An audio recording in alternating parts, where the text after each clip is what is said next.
how do we know what's true? And what do we typically rely on as clues? And what could be better things that we rely on? So I have a little acronym I like to use. It's actually called RELI, but it's in the wrong order. But it spells a word. So RELI. So those are the 4 things that people rely on to tell what's true.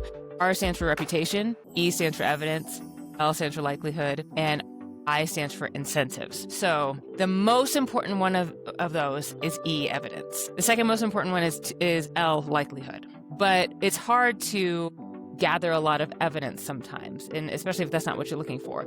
So people are making decisions, like snap decisions all the time on what they think is true or not. But they will over-index on reputation or incentives. Hi, everyone. Today on Bluestock Talk, our guest is Vanessa Otero. Vanessa is a lawyer, a dog rescue mom, an avid snowboarder, and a rare person who looked at the modern media ecosystem and said, yes, this needs a spreadsheet.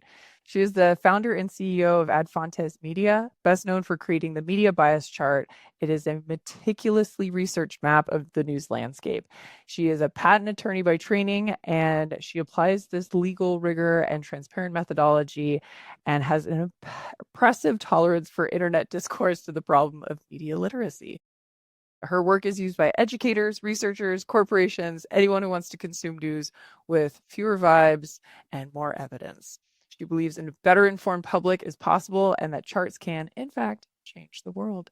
So I would be remiss if I didn't also mention that she's an advisor for Bluestocking Health, and she has also been a friend of mine since the age of 12, when we were both 12. And also, I don't know if you know this, Vanessa, but you are the very first human who ever heard me drop the F-bomb. Wow, what an honor. I might have to send you a little plaque for that. I get an award. Anyway, welcome to Bluestock Talk, Vanessa. It's so great to have you here. And I'd love to just kick it off by having you, maybe in your own words, explain a little bit more about what you're doing at Adfontes Media. Thanks. Well, I love that intro. I especially love the part about how we've known each other for so long, since middle school. And 10 years. Right. It's such a joy. It's like we haven't skipped a beat.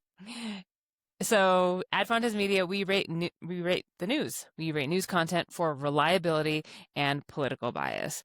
And that gets really philosophical really quickly. Like, how do you tell what's true? A lot of people don't like to dive into those questions because they're messy and force us to confront questions like, well, how do we know what we know? And I like that stuff. So it's not an easy thing to do, but it's worthwhile to try to quantify how reliable stuff is, because even if we can't know like ultimate truth, there are certainly things that are more true and things that are less true. And to make good decisions in the world, we need to be able to sort through those things as best we can. And it's a very complex and dense media landscape. It's changed a lot in the last 13 to 15 years, especially. I say that time period because that's, 2010 to 2012 is really when social media got really good on smartphones. So the proliferation of content, especially user-generated content, it really rose. It's a fairly new problem to have tens of thousands of information sources. And folks have had a hard time navigating that. I created the initial media bias chart just as a hobby to talk to my friends and family about how maybe some of the news sources they were sharing were quite biased and not likely to convince their friends of their position. And some of them were not very reliable. So this little map I made, again, as a hobby. I have these kind of hobbies because I'm a giant nerd. This is another thing that Allison and I have in common. Yeah, go nerds. I put it online and it went viral. It sort of took over my life because people would ask me, well, what's the data behind this? And initially it wasn't so much data. It was like, me and my analysis. Tried to be as thorough as possible, but I'm just one person. They would ask me what the methodology was, and I had a framework for that, but again, not something super robust at the beginning. And then they'd ask to add more news sources. That was just a number one thing. So I worked on it as a project for a couple of years, eventually turned it into a company where I worked on it part-time while I was still a lawyer. And then here we are. It's almost 9 years later. Uh, it's a company that does stuff and helps people navigate the news landscape. Love it. Tell me some of the news sources that you rate. And I saw it on your mug. I forgot. I do have your mug actually, and I left it downstairs. So that's the media bias. People could also go to Ad Fontes Media and go check it out. But what are the other things that you rate? So it's news, but I saw that you do podcasts and Oh, Substack, or yeah. like what else do you have? So we have always focused on news and news-like content. So this is information that people use to make decisions about, it could be political things or things in their lives. And a lot of things are political. You make decisions about a lot of things based on information sources like whether or not to get a vaccine. That's been at various levels of political over the years. People get that information from a podcast, somebody who doesn't even hold themselves out as a journalist. But because they're getting information from there, we want to be able to quantify how reliable it is. So we do podcasts, any type of audio, so like radio shows, even any kind of video. So that's TV programs on cable or on the internet or YouTube channels. And then more and more people get information from social media influencers. They're called news creators or news influencers. And some of those, there's like a Venn diagram of like what a journalist is and what a content creator influencer is. And like that overlap would be news influencers. So we evaluate those as well, even if their primary platform is a social media platform. Most people tend to be cross-platform, like you have a YouTube channel and a podcast, you post those clips on Instagram. So people get, wherever people get content, like we just rate the content. That's cool. How big's your team now? We have a full-time team of 10 folks and a part-time analyst team of about 40. So our analysts, Amazing. our media analysts are all part-time employees, and people love being analysts for us because if they're news nerds, because they get to read the news and listen to podcasts and episodes, and they evaluate it for our reliability and bias metrics. So we're looking at various different sub-factors, like what makes up reliability would be the expression as fact analysis or opinion or something worse than opinion, the underlying or the explicit or implicit veracity of a claim. Fact checking, that's certainly part of it. Evaluating the headlines and images in there. And then for bias, we're looking at things like political position, advocacy thereof, the language that characterizes issues and opponents, like the adjectives folks will use or the terms, and comparison, including topic selection and omission. So these folks are in shifts all day, every day on Zoom, 3 at a time. And it's always 3 because there's one left, one right, one center. And they're just evaluating the news. So we've used humans since the inception of this company. Very important to get accuracy on these really tough questions. But we also use machine learning and AI to supplement that because there's a lot more content out there than our 40 humans could rate every day. Yeah, seriously. One of the things that I saw that you do, which I love, and I'm going to try and get it into my daughter's classroom, is the educational piece. Could you talk a little bit about that? Because I think that's so important. Yeah. The first users of our media bias chart were schools, teachers in schools. And the most alarming thing to me when I first put out that media bias chart, the one where it was just me, was textbook publishers would reach out and ask if they could publish it and like how much would I charge to publish it in the textbook. And I was like, I don't know that you should do that because I'm just some lady. It's not very academically rigorous. Like I went to law school and I like academic rigor, and this was not that at that point. And I was wondering, is there nothing better than this? Why are teachers using this? And I realized teachers are using this because it's a new problem. Like, how do you sort through the thousands of news sources out there? Okay, so they needed help with that. But when what was a light bulb for me was I would have teachers asking for blank versions of the media bias chart. And I was like, that is genius because they're going to have the students put the news sources on the chart themselves. That's a much better skill because we're a resource. And you could go to our website, but just like any other source of information, when you look at our website, you should be like, well, should I believe this? How reliable are they? Are they biased? So people should be able to evaluate that on their own. Like that's the skill that people need. Because yeah, we rate thousands of news sources, but there's always new ones. I mean, TikTok didn't even exist like 4 years ago. Maybe it's maybe it's longer than that, but it didn't exist, and now it's like a main source of information. And new Right. influencers come in and out of existence all the time. So when you come across something that's on your feed, you got to be able to look at it and be like, all right, just mentally, how reliable up and down would this be? How left, right, middle, and be able to place that. So our media literacy curriculum today is about developing that skill. And, teachers are in a tough position these days with political pressure. Like everything's partisan. There's just a lot of, whether it's parents or school boards or the students themselves, teachers are in this position where they don't want to be accused of bias. And this helps them avoid that. Like it helps them say, like, we're just trying to give you the skills so you can evaluate the reliability and bias yourself. So that's what our education stuff is all about. It's basically teaching our students how to be little analysts for media sources themselves.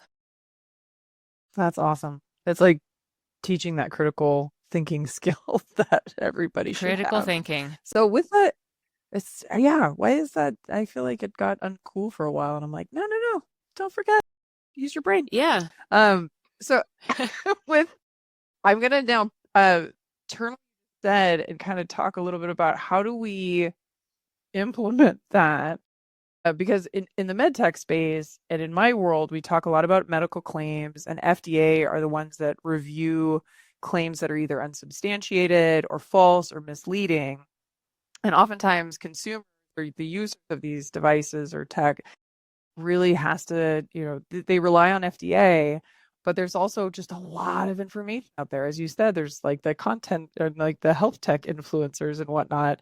Uh, and so trying to stay informed and be a better critical thinker, like how, without sort of a blank chart yet, maybe this is well, maybe I can help you with the next chart Hmm. for the Yeah. medtech bias Hmm. chart. But what are some ways that users of devices or these technologies can actually be better at like what you're doing and be better analysts? The fundamental question is how do you tell what's true? If for anything, for health tech, for med tech, for news media, for any information that you come across, like for AI, like is this AI? How do I tell if it's true? And there's just a lot of confusion because we just are bombarded with so much stuff, especially with AI. Like it's frustrating to not be able to tell like if an image or like even a non-important image is true. Let's get back into like how do we know what's true and what do we typically rely on as clues, like, and what could be better things that we rely on. So I have a little acronym I like to use. It's actually called RELI, but it's in the wrong order, so but it spells a word, so RELI. So those are the four things that people rely on to tell what's true. R stands for reputation, E stands for evidence, L stands for likelihood, and I stands for incentives. So the most important one of those is E, evidence. The second most important one is L, likelihood. But it's hard to gather a lot of evidence sometimes, and especially if that's not what you're looking for. So people are making decisions, like snap decisions all the time on what they think is true or not. But they will over index on reputation or incentives. So reputation is tricky because it's like, oh, do I like it? Trust this person? Like, but if think about how polling works for media trust. If you ask somebody, do you trust Fox News or do you trust like yes or no? Do you trust MSNBC, MS Now? Yes or no?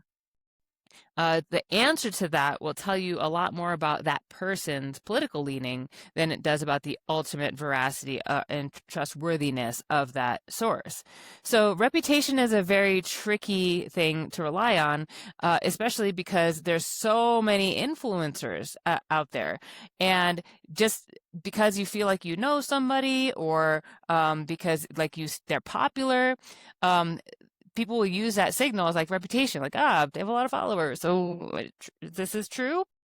Not a good signal, not a good signal at all. Or incentives. So this is really popular. This is a really big signal in the medical and health space because there's people will look at the things that they like and trust, like big and things that they distrust, like big pharma, boogeymen, like big companies, industries. They'll say like, well, this looks like it comes from like big government or the government or pharma, and they have incentives to lie to me. I don't trust them. Therefore, like if it seems aligned with that, I'm just not gonna trust that. But that's a really confounding factor too, because influencers, like, somebody might be speaking out against a pharmaceutical company, but they have their own incentives too. Like they might be selling supplements that don't work, or are not backed. Like just think about the inherent like conflict of interest. If you have somebody who's bashing the FDA because the FDA said that their supplements don't do what they say, or the label was misleading. So like there's always competing incentives, and it's a really hard one. It's a bad signal to rely on, because you'd never know what a person's true motivation is. It could be a combination of things. They're doing it because they really think it's true, or they're doing it for money, or they're doing it because they like really want to tell the truth, or it could be a combination of those things. They're doing it because they want a lot of followers and power and influence, or they want to like attract more of an audience. Every human has like a bunch of competing incentives. So like reputation and incentives, not the best. Evidence is the thing. And so, and what's evidence? Evidence is facts, like things you can verify that, like even across different belief systems and whatever, like you could get 2, 10, 15 people in the room. They would, if they all reasonably looked at a piece of factual information, they would agree like that's true. That's what we're looking for evidence. So you want stuff that shows its work, stuff that shows factual background. So with that, and I saw something recently that was like they interviewed, I don't know, 10 young people, and they showed them like 5 videos, and they're like, which one's AI, which one's real? And almost all of them got it wrong. Like every single one, like there was maybe one person that got it right, that this is AI or this is real. But we're really bad at identifying what's right. And how do we find what's true? That's super scary because again, it's not like misinformation and disinformation. I tend to avoid using those words when talking about news sources because they're just very politicized and co-opted already. Try to be a little bit more precise, but like those terms came about mostly in relation to political information. I mean, they really rose up, 2012 to 2016 or so, because people would like put out, false or misleading, intentional or unintentional bad information, but for political reasons. Now, the false information is like about a cat video, or like here's a bunch of ducks on a trampoline, like stuff that's just not even important, but you can't tell if it's real or not. And that's very jarring. That sucks that you like, and you have to have a lot of time to verify that. And it's like taking a lot of the joy out of the, one part of social media that was good. It's like animal videos. You're like, oh, that's cute. I don't know if it's real. So should I even invest my emotions in it? Anyways, that's a little tangent. But how do you tell what's true? So that with AI, it's again, a bit more work, but it's the same way that we tell like how political information or news information is true. It's lateral reading. You cannot just stay within the four corners of the web page or the screen, the video that you're scrolling on, and like look at it extra hard and try to divine if it's true. You have to get outside of it. But fortunately, our computer machines have that capability. Like you just boop, open up one more tab and then look for that thing. We have like really great search capabilities built into the internet, even with like the confounding of AI search. You can still Google stuff and you can try to find corroboration of the initial thing that you looked for. And you can try to find corroboration, like try to find that video elsewhere, try to find that exact story elsewhere. When you can find it like independently, then like, that's the main way for people to verify. That's what fact checkers do, is they corroborate it from multiple sources to try to get an objective as possible view of the truth. You just need to get out of like the one view and like see it from multiple views, and that's why lateral reading or lateral checking of video or photo images is so important. Yes, there are like tells in the video, like, you know, The glossiness or yeah, squiggles the or yeah. letters or whatever. I'm so bad at that. Yeah, but you have It's to like look, I mean, you have sport. to look really hard. I mean, and it's annoying to me when like somebody sends me something that's clearly AI and it's like a polar bear that has like 18 fingers. You know, like come on, like at least know Very those famous things. polar But bear. then like the really realistic Did you know they all have 18? It's 18 fingers. Come on, Vanessa. or I mean, it's just going through that exercise every time is really exhausting. I'm like, is this true? Um, and you mentioned critical thinking earlier, and we throw around that term a lot, but I think people don't really have their heads around like what it means to do critical thinking. It really comes down to one question: is asking yourself, why might this not be true? So it's just inherent skepticism. It's default skepticism, not cynicism. Like I'm not being cynical, but like just instead of default, is this like I will accept this as true when you see it. Default, I why might this not be true? And ask yourself those questions. So when it comes to like health tech or med tech, it advise like a lot of this is influencers. A lot of the information comes on social media. A lot of health information, a lot of science information comes through social media, just because there's a lot of attention to be competed for, I guess, on the on the internet, and a lot of that information can be verified uh, by medical journals, scientific journals, medical information. Peer-reviewed Yeah, literature medical and yeah. information, like medical information that's on like highly reliable medical news sites. I mean, there's quite a few that are just like in that particular space, like you know the world of stat news and everything else that you know all the other publications. There's so many more of them that just cover health and medical news, or like the information from the company itself that produces it. I know when you're talking about medtech devices, you're going through what they had to submit like to the FDA, like the actual papers that like people making the really important decisions have to look at. Those are like primary sources in this world.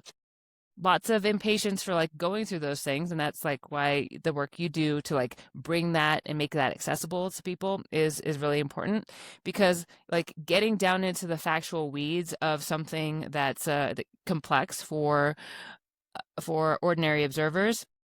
I mean, that's what we're trying to do for news. Is what you're doing for medtech devices.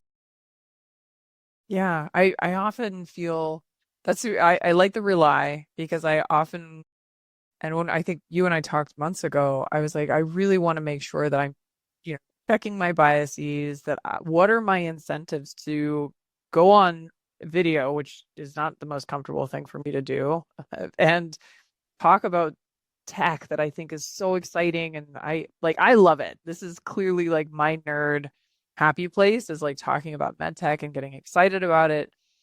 And I'm like, I don't want to sell out. I don't want the incentive to be like, ooh, I want more followers or I want these companies to pay Mhm. me. I want it to be how do we get people asking their doctors more about stuff? How do we get them to actually go and sure, I include links and say, here's the various sources that I pulled from, but like you can go and do additional research or like go, find out more about this product or share it, like share the publications with a loved one that might benefit from it. I don't know. There's so much parallel that I could draw between like what you do and what I'm hoping to Mm-hmm. do. So, Yeah. Well, I mean, a lot of journalists in this era, or even like social media influencers, are struggling with, well, how do I stay minimally biased as like a way to increase trust? So one thing that's there's a better way and a worse way to go. The worst way to go is false balance. People Journalists will often think like, well, people are asking me not to be biased, so should I just like always get a quote from the other side, even if the sides are not equal in merit or factuality or expertise? No, that's not like what we're looking. That's certainly not what we're looking for at Ad Fontes Media. What increases reliability and inherently minimizes bias is just adding more facts, like more factual information. Because if you're thinking about putting together a news story, you have like, the basic facts of the story, like who, what, when, where. And a lot of folks like to add why, but why is really analysis. And you can really get into like opinion when you get into why. So it's really mostly about who, what, when, where. And uh, when they try to fill out the story, they have a few choices to make. They could get quotes from spokespeople and representatives, and that just often brings in, like, if you say, like, here's this Democratic and there's this Republican spokesperson, that's just bringing in like their opinion and analysis. So that's not the helpful part. What would be more helpful is that if they just brought in more contextual facts. So you have the facts of the story, and then bring in more contextual facts. What are contextual facts? Well, they're facts that you choose based on how timely and how relevant they are to the current story. So you can choose like not very timely and not really very relevant facts, and those can add to bias. But if you got your facts of the story, and then you're looking to fill it out and like make it more useful to the person who's consuming the content, add more contextual facts, stuff that's in and around that the facts of the story. That just naturally makes the reliability of a story much higher, makes a bias inherently less. So I mean, that's a strategy that social media influencers can follow too. Like that's a strategy that you can take. Now, the you can't really control how people are going to perceive your incentives, because they might be, they might say, well, anybody who is saying something good that has to do with the FDA or the government or a company that made stuff, they're shills. You yeah. can't really control that.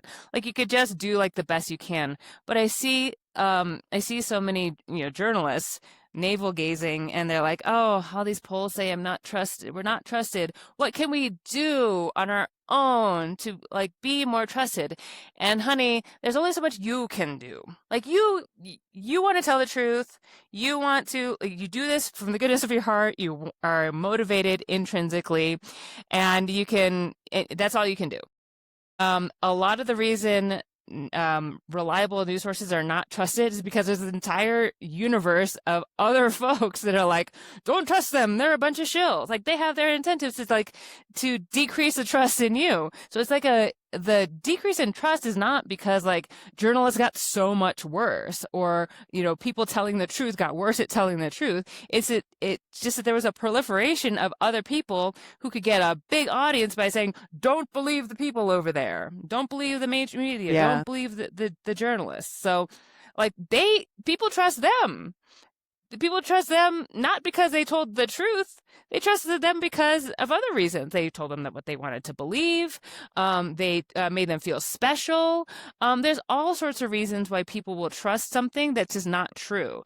And on social media, it's a huge thing. There's like this thing about parasocial relationships, where on social media, you feel like you know the person that you follow. Yes. And Yeah. like sometimes I talk. Like it feels good, Mm-hmm. right? Sometimes watching these people, I'm like, oh, I feel seen, Yeah. right? Or people say like, oh, it's I trust Hmm. them Yeah. with all my But heart. they seem like not It's like, not very scripted. So they're speaking off the cuff, and so they're authentic. Like authenticity is something people will use as like a signal. It's like a reputational signal. It's under like the right. RELI reputation. Authenticity is like a shortcut people are using for reputation, but what they mean by authenticity is like that person's unscripted, so I think they're really saying what they mean, whether it's true or not. And two, I feel like I know them because they're talking to me through the little screen and I can comment on their video. So that little Yeah. combination makes it just engenders trust, even if what the person is saying is just not true at all. People trust liars all the time on the internets. Yeah, I mean, that's why FDA exists from day one. It was like, how do you avoid these snake oil salespeople, right? That are coming around and saying, hey, this is this tonic that's going to work Mm-hmm. amazingly well. Mm-hmm. And people were wasting their money Mm-hmm. and it was misbranded. And Mm-hmm. yeah, and so that's the whole goal for FDA. But at the same time, I can see why a lot of folks will say, I don't trust it. And I loved what you posted recently, it was a month or two back, about trust and truth and the difference between those two things. And there's that Venn diagram, but that truth really being an objective concept where trust is more subjective, and like trying to parse those and really understand, like if I read something, I might trust it because it's from a source that I believe, that I get my news from. That's in that Yeah. upper top quadrant middle of the media bias chart. But then it's also like if something sounds good to be Mm-hmm. true or something's off, it's like I like that idea of doing that lateral research Mm-hmm. and fact checking and just making sure that I believe what I'm looking at or what I'm reading. And you're much less likely to fact check something that you are inclined to believe is true. So that's one of the reasons, like, we have the three analysts on our shift. So if you read something, like if you're a left-leaning person and you see something on the right, and it like conflicts with your view, you see that sentence and you're like, I don't know if that's true. And then you look it up. But then the right-leaning person might be reading a left-leaning article. If you're a left-leaning person, you read that sentence and you're like, seems fine. And the right-leaning person's like, I don't know about that. And they look it up. And that's one of the main ways we catch stuff that's not that's misleading Yeah. or false, because somebody had enough built-in skepticism to go and look something up. So there's like the danger of like not seeing stuff, not reading laterally, especially across like political viewpoints, is that you're just really unlikely to check something that confirms your biases. Yeah.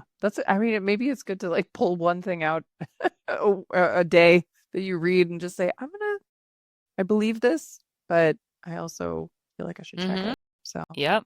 that's cool.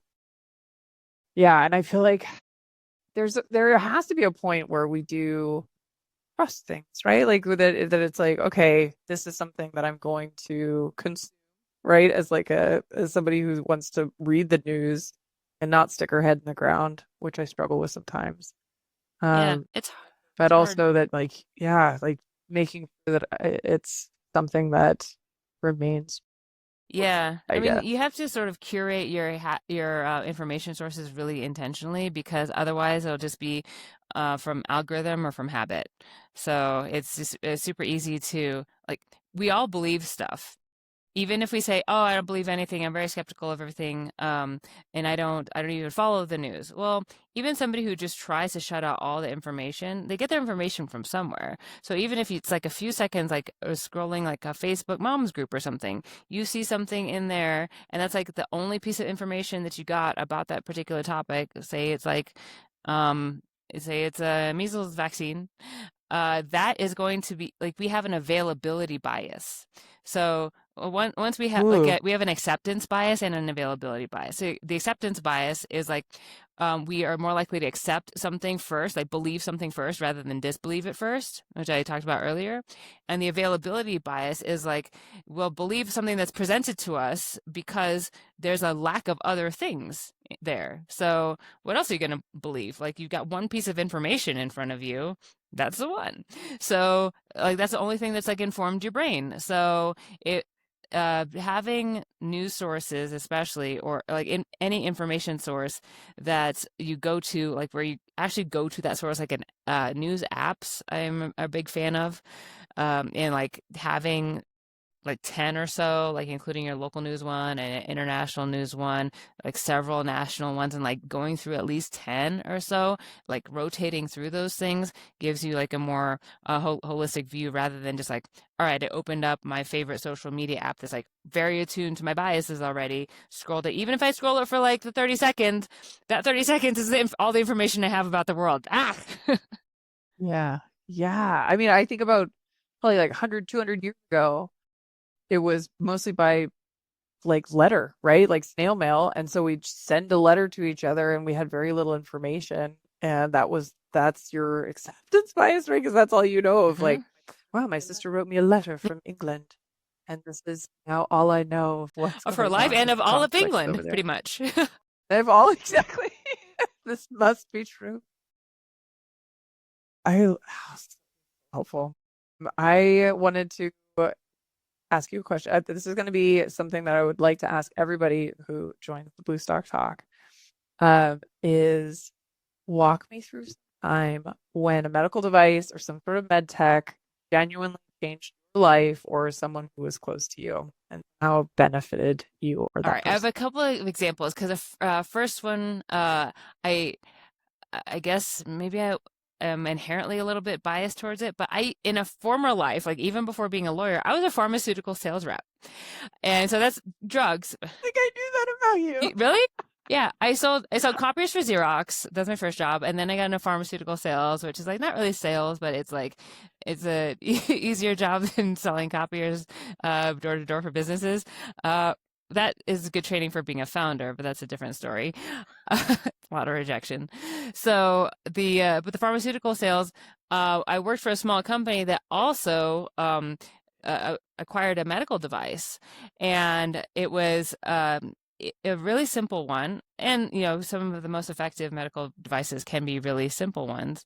So if Yes. your listeners are familiar with TENS units, just like Yeah. stimulation that can be useful for all sorts of things. This is essentially like a TENS unit that will like pulse like an electrical signal, but it was for a device called Primabella, which was is like a wrist, like looks like an Apple Watch, kind of like a little bit bigger, but you would wear like the big part on your wrist right here, and it was for motion sickness, specifically pregnancy. It was approved for a pregnancy morning sickness. It actually wasn't a Yeah, No it wasn't way. approved for morning sickness, for a motion sickness, but people would use it and it would work. It was approved for pregnancy, like the morning sickness, like hyperemesis gravidarum, like just the serious stuff. And Wow. Hyperemesis. That is my nightmare. Yeah. yes, yeah, I'm a Latin nurse. So emesis means vomit. Hyperemesis, woof, Yeah. and gravidarum just sounds like is really bad. Real bad. They put mash these words together. It's like big vomit, very bad. It's, that's That should be the application for you statement. Yeah. And I have not I don't have any children. I've not been pregnant, and but women who have been pregnant and have children, some of them get real lucky and they don't have very much, or it's like only during the first trimester. And Yeah, then some women, but people it's like the do. whole time. It's yeah, this I mean, this device mechanism of action was, apparently, like there's a like this your wrists, you can like send a stimulus to like your vagus nerve via these like the tendons, and it would like pulse on there, and you could like feel it, like you would like, kind of tingle your fingers, and it had various levels of strength, like 1 to 5. Like 5 was like boo. But Yeah, the 1 or 2 were like pretty chill, and it'd just be like a regular pulse, like bzz, bzz, bzz. yeah, And somehow that like mechanism, like that regularity, would interrupt the nausea signal. Yeah. of the vagus nerve.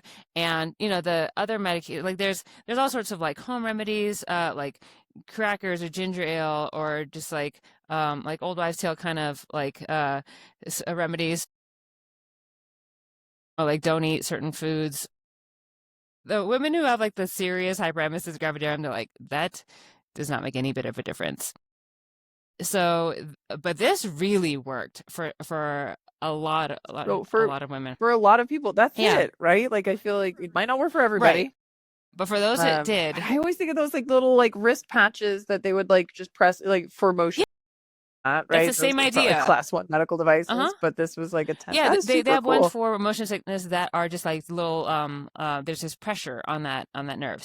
Yeah, pressure I point. mean, we had multiple stories from reps across the country where like their doctors would Yeah. use it, and I mean, it worked.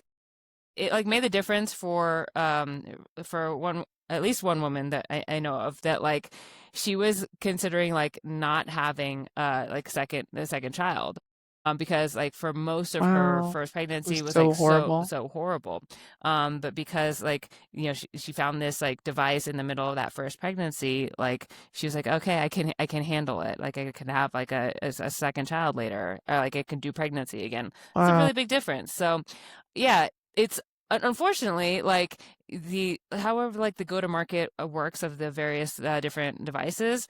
um this one, like it did fairly well, but like with insurance coverage or whatever, I don't know that it's really widely available now. Like maybe you can get it somewhere, but I don't know who sells it. I tried to look it up before this, so I think that's a shame, but like I might do some research. This might be a good thing for me to go down my yeah, rabbit hole. So that's yeah, amazing. Very cool. I did not know about that device. yeah. I mean That's this awesome. is 2009. Like this was like 2 careers ago for me. So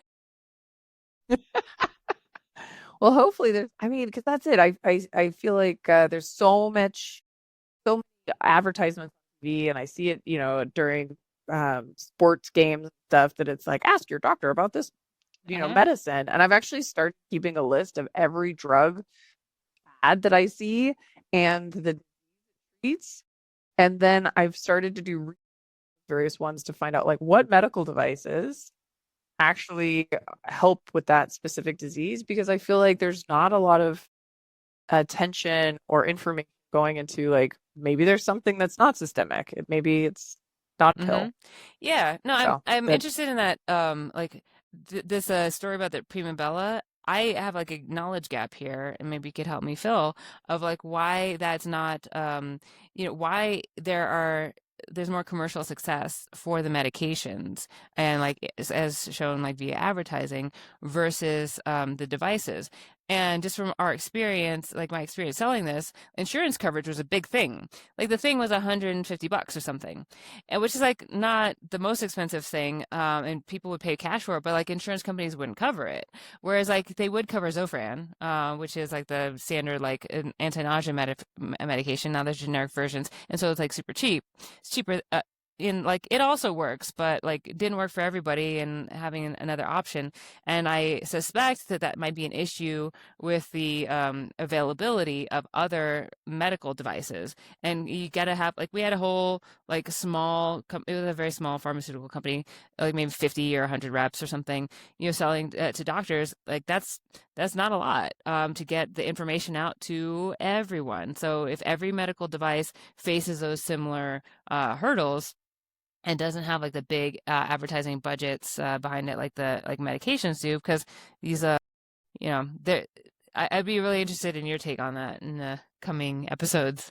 oh, I have like two people that I've put on my list that I would like to talk to about that exact topic, because I do think I mean, devices are relatively new from like a development standpoint, right? Like drugs have been around for a long Hmm. time. Have two, but more in like the bone saw type, like hundreds of years of those. But when you think about technology, and FDA's regulation of medical devices, it's been 70s, Yeah, right? Where FDA has been around for 125 years. yeah, So it's like relatively young. makes sense. However, there's also it's a smaller field, and there's also just not been the reimbursement, Yeah. right? That's something that I've talked to so many companies about, that they think that like getting through FDA is the finish line. Like, no, that's like the starting line, because now you have to figure out how you're going to actually get to market, how you're going to launch your Yeah. product, buy it, what sort of doctors are going to adopt it into their practice. So it's a bigger conversation. I love that, Yeah. and that's a great place to maybe that's yeah. I'm gonna reach out to those two folks and see if they'll join Bluestock. They do. Yeah, that's Advance this awesome. field. So last thing, how do people support you and the team at Ad Fontes Media? Like, what are ways that they can get involved, or like, yeah, help out? Well, go to our website is adfontesmedia.com. It's Latin, again, nerd, ADFONTES media.com. If you Google media bias chart, you'll find us. And our for like individual consumers, we have really low cost memberships to give you more access to our site and some perks. It, educators, our media literacy products, go check them out. Again, very reasonably priced. We also provide our data to bigger stakeholders in the media ecosystem, like advertisers and data companies and news publishers and things like that. So yeah, just come explore our site. We are trying to improve the media landscape and therefore like the rest of society. So it's a big mission. It's like a multi-stakeholder, like complex problem. So the more folks find out about our work, the closer we can get to making a positive impact. I love that. Yeah, I highly recommend everyone go check out the website. I love there's like the one thing that you guys do, like the topic of the Hmm. week, and sort of like how that works. It's just so cool. And I feel like there's a lot to learn in space. So I want to leave with a quote that I have from our high school yearbook, Amazing. from a young Vanessa Otero. And it says, "Hi, Allison. Friend. Fun at You cut out a little bit. Say that again. It says, hi, Allison. Really cool friend. You have fun at Disneyland? Anyway, I've had a lot of fun this year. I hope to see you over the summer." Like, you're the best. Oh, and you gave me your phone number, and there was no area code because we didn't have area codes way back then. Wow, we're old, and that was not very profound. So I'm glad we've learned more It in was the many oh, years since then. it was Oh, longer. It was okay. longer. But I'm not gonna read the whole thing. It's just very sweet. And like in my other yearbook, you called me like the coolest chick you've ever met. So boom, you heard it here first. I'm gonna like put that as a You testimonial probably said that in my because page. you dropped the F-bomb, and I'm like, she's so cool. I remember it was a softball game because I was so terrible at softball. And you were like, "It's okay, Allison. You can say it." And I was like, and I just let out my first F bomb on that happy note. Vanessa, thank you so much for being on my first podcast. This has been a delight, Same. and everyone should check out adfontes.com. Thank you so much, Allison.